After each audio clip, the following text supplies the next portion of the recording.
So, if you have delinquent taxes, they can take your home. And guess what? I have delinquent taxes and I didn't even know about that. So, quick story time, and then I'm going to give you 3 tips at the end on how to stay on top of your property taxes. So, delinquent taxes are basically taxes that are due, for a very long time. So, I have delinquent taxes from 2021 that I had no idea about, and that really shocked me because every month I'm paying a portion of my PITI, which is your principal, interest, taxes, and insurance, to my lender. And that insurance, those taxes, that T, should be going to my property taxes. And property taxes are due at the end of the year, i.e. the beginning of the year, every year. It's an annual fee that all homeowners have to pay. So I'm assuming that my bank, my lender, was actually paying my property taxes, but when I received a letter from the county saying, hey, you have delinquent taxes, imagine my shock. Because I don't like to owe anybody anything and let it just be sitting there. So the first thing I did was I called my bank and I said, hey, I got this letter and I owe this amount. It was not a lot, but it was less than $500. But still, the longer you let delinquent taxes sit, the more they can add in additional fees and penalties over time. So if you started off owing $200, if you don't pay for 2 years, it can escalate to $500, for example. So that really stressed me out. So I called the bank and I explained the scenario, and they told me what they saw on their end. And they realized that, yeah, we see what you're seeing. We're going to go ahead and make the payment.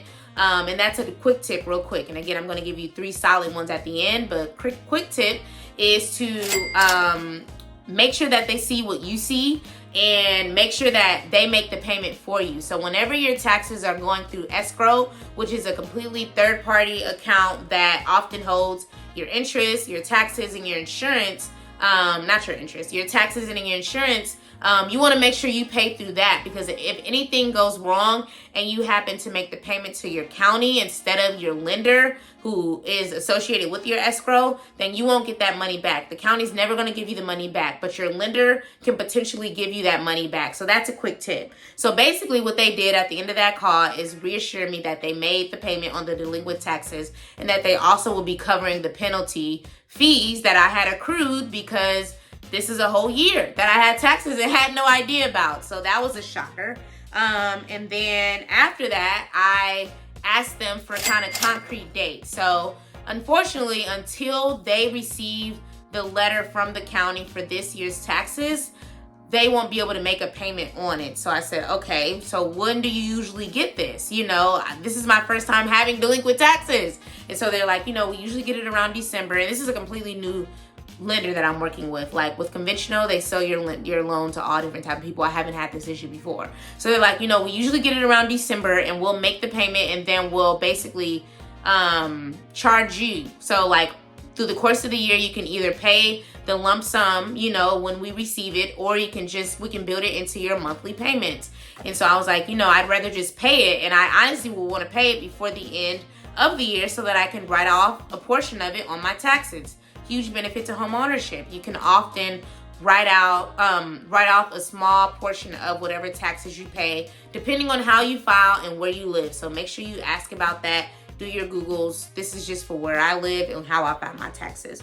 So I said, okay, great. So around December, I should be able to go on the county website and see that my balance is 0 because you all have paid it, right? And they say, yes, that's right. So I made notes in my phone, reminders in my phone to say, okay, bet, let me go back, around this date, mid-December, and check in with my bank to make sure that they paid. Let me also make a reminder in my phone to check the county site and see that my balance is 0. So those are 2 tips.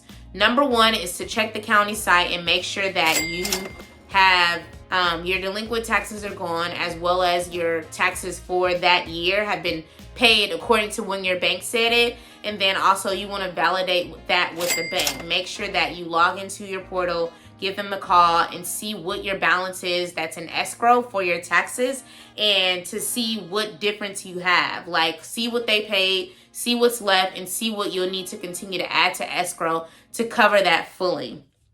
And then, so those are 2 points. And then number 3 is to add that difference into, not the difference, but to continue to make payments to your additional payments, extra payments to your escrow throughout the year so that you won't have a super big tax burden at the end of the year. So because I didn't know that I had this big gap and I had delinquency taxes, I could have been adding more to my escrow and my taxes throughout the year, but they didn't tell me that. So now I know what I owe for this year. I went to the county assessors website. Every county has one so that you can look up your information and see what you owe. So now that I know that, I've already started planning within my budget how to pay off the majority of it, and then I'll probably pay the remainder off in January because I don't want it to impact my monthly payments. But what I'll be doing for the next year is adding additional payments the same way that I add additional payments to my escrow,